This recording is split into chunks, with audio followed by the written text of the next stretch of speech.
আব্দুর রহিম, উনি জানতে চেয়েছে যে রাসূল সাল্লাল্লাহু আলাইহি ওয়াসাল্লামকে ভালোবাসার মাপকাঠি কি? আমাদের সমাজে ধরো আমারও প্রশ্ন এটা, যে আমরা অনেকেই আশেকে রাসূল অথবা রাসূল প্রেমিক দাবি করি। আসলে মাপকাঠিটা কি? আমরা কোন যোগ্যতা থাকলে পরে সত্যিকার আমি রাসূলের আশেক হতে পারি? এখন এটা কিছু খুব সিম্পল বা সাধারণ বিবেকের কথা আছে। একজন দুজনই ছেলেই দাবি করে আমি আমার আব্বার খুব মহব্বত করি। জি।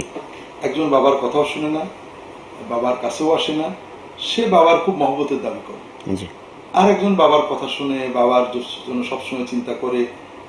আমরা তো বলবো যে কে তার দাবিতে সত্যবাদী আর কে তার দাবিতে, বোঝা যায় স্পষ্ট, বিবেক বলে, সিম্পল বিষয়। জি, যুক্তি লাগে না। জি। দুই নম্বর কথা হলো যে প্রথমে আপনি যে শব্দটা বলেছেন আশেকে রাসূল, জি, এটাও একটা প্রমাণ করে যে আমরা রাসূলুল্লাহ সাল্লাল্লাহু আলাইহি ওয়াসাল্লামকে ভালোবাসি না। কারণ রাসূলুল্লাহ সাল্লাল্লাহু আলাইহি ওয়াসাল্লাম কখনো আশেক শব্দটা ব্যবহার করেন না।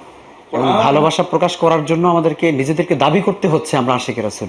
প্রথম বিষয় হলো আশেক শব্দটা রাসূলুল্লাহ সাল্লাল্লাহু আলাইহি ওয়াসাল্লাম কখনো ব্যবহার করেন না। আরবিতে আশেক শব্দ অর্থ ইশক। জি, দৈহিক প্রেম, জৈবিক প্রেম।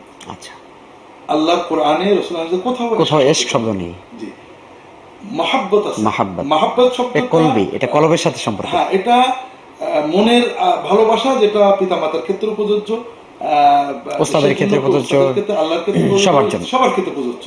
এটাই আল্লাহর ক্ষেত্রে ব্যবহার করা হয়েছে। ইশকটা শুধু নারী পুরুষের জৈবিক ভালোবাসার ক্ষেত্রে প্রযোজ্য, ব্যবহার করা হয়। এটা কখনোই আল্লাহর সাথে বা রাসূলের সাথে এটাকে ব্যবহার করা হয়নি। কিন্তু আমরা দুর্ভাগ্যবশত আল্লাহ বা তার রাসূল সাল্লাল্লাহু আলাইহি ওয়াসাল্লামের সাথে আশিক শব্দটা ব্যবহার করছি। এই ব্যবহারটাই প্রমাণ করে যে আমরা রাসূলুল্লাহ সাল্লাল্লাহু আলাইহি ওয়াসাল্লামের পদ্ধতিটা পছন্দ করি না। রাসূল সাল্লাল্লাহু আলাইহি ওয়াসাল্লাম যেটা করলেন না সেটাকে আমরা খুব বড় কিছু মনে করি। দ্বিতীয়ত, মহব্বত তো দাবির বিষয় নয়। জি, মহব্বত আমার ভিতর এবং বাইরে থেকে বোঝা যাবে। আমি মায়ের কথা শুনলেই আমার চোখে পানি আসে। জি, আমার অস্থিরতা জন্ম নেয়। আমি জানি আমার মায়ের প্রেম আছে।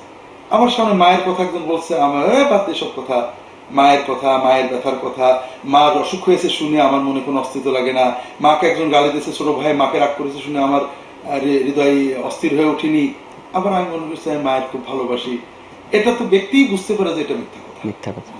দেখা যায় রাসূলুল্লাহ সাল্লাল্লাহু আলাইহি ওয়াসাল্লামের সুন্নত মানতে মন চায় না, সুন্নত লঙ্ঘিত হলে আমার মন অস্থির লাগে না, তার শরীয়তের বিরুদ্ধে কথা বললে, তার বিরুদ্ধে কথা বললে মনটা অস্থির হয় না, তার কথা মনে আসে, চোখে পানি আসে না, তার উপর দরুদ পড়তে মন চায় না, তার সুন্নত মতো চলতে ভালো লাগে না।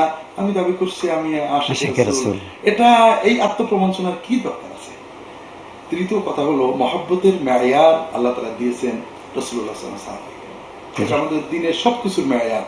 আল্লাহ কোরআনেই বলেছেন والسابقون الأولون من المهاجرين والأنصار والذين اتبعوهم بإحسان رضي الله عنهم ورضوا عنهم وأعد لهم جنات تجري تحتها الأنهار। আল্লাহ তাআলা বলেন প্রথম অগ্রগামী মুহাজির এবং আনসার সাহাবা, তাদেরকে আল্লাহ দুটো নিয়ামত দিলেন, তাদের জন্য জান্নাত বানালেন এবং তাদের উপর আল্লাহ খুশি হলেন। পরবর্তীতে যারা এই দুটো নিয়ামত পেতে চায় তাদের একটাই পথ, ইত্তেবা ইহসান, তাদের সুন্দর পরিপূর্ণভাবে তাদের ইত্তেবা করা। তাহলে মহব্বতের ক্ষেত্রে, যেটাকে আমরা আশেক বলি, ইশকের ক্ষেত্রে, সালাতের ক্ষেত্রে, সিয়ামের ক্ষেত্রে, ইবাদতের ক্ষেত্রে, সকল ক্ষেত্রে মেয়ার মানদণ্ড সাহাবায়ে। তারা কিভাবে ভালোবেসেছেন, তারা কিভাবে ইবাদত করেছেন, কিভাবে দরুদ পড়েছেন, কিভাবে রাসূলুল্লাহ সাল্লাল্লাহু আলাইহি ওয়াসাল্লাম মহব্বত প্রকাশ করেছেন, দাঁড়িয়ে, বসে, শুয়ে। যেমন আমাদের সমাজে একটা খুব মজার গল্প আছে, দর্শকরা যদি একটু লম্বা হচ্ছে খুশি হবেন হয়তো। আশিকে রাসূলের মডেল হলেন ওয়াইস কারনী রাহমাতুল্লাহ আলাইহি। কারণ তিনি দাঁত ভেঙে ফেলেছিলেন। আমাদের বাঙালি দর্শকদের কারোর বোধ অজানা নয়। আমরা অনেক সময় মনে করি সাহাবীরা দাঁত ভাঙেননি, কাজেই নবীর প্রেম বোধহয় সাহাবীদের একটু কমই ছিল কিনা। আসলে প্রথম কথা, এটা একটা সম্পূর্ণ বাজে মিথ্যা গল্প। ওয়াইস কারনী এরকম পাগল ছিলেন না। দুই নম্বর কথা, আমরা কল্পনা করি কেউ যদি কারোর প্রেমে, ভালোবাসায়, মহব্বতে নিজের দাঁত সচেতন ভাবে ভাঙে, নিজের হাত কাটে, তো মহাপাপ। এটা সওয়াব হবে না, বরং গুনাহ হবে। আর যদি পাগল হয়ে পড়ে, সওয়াবও নেই, গুনাহও নেই। এটার নাম মহব্বত নয়। জি, রাসূলুল্লাহ সাল্লাল্লাহু আলাইহি ওয়াসাল্লামের সাহাবীরা তারা চোখের সামনে দেখেছেন দাঁত ভাঙতে, তারা দাঁত ভাঙেনি।